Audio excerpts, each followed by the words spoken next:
a generation is growing up that expects music for free. Free shows?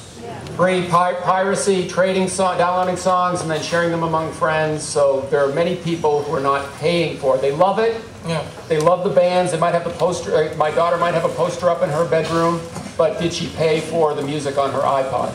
Sponsorship. It's drying up though, so I don't know.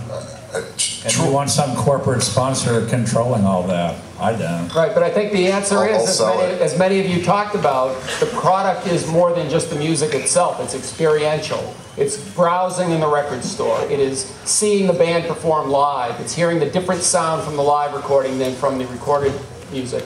Troy, I think, you know, ultimately what it comes down to, at least in my humble opinion, is it's the lowest common denominator, and it's relatively simple, is it's fostering a artists and fans having a relationship with each other.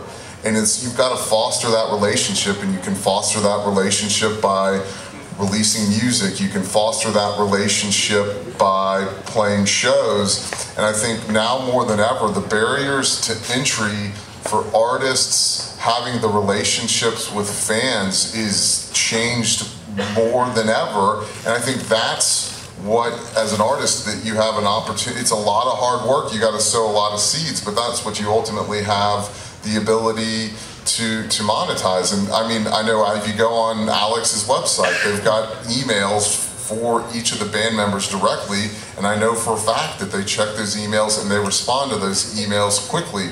I have a partner in Los Angeles who owns a record label, Nacional Records, and they have some of the biggest Latin alternative names in the genre on those labels, and they make their artists maintain their own MySpace and their own. If those artists aren't going to be serious about being in the business of music, they don't want to work with those artists. And their best practice is they make those artists check and maintain their own MySpace, their own Facebook page, because you know what? They can get an intern to do that, but do you know how much more it means if you're that fan and you send off some communication into the digital abyss, and the person that writes you back is the frickin' artist?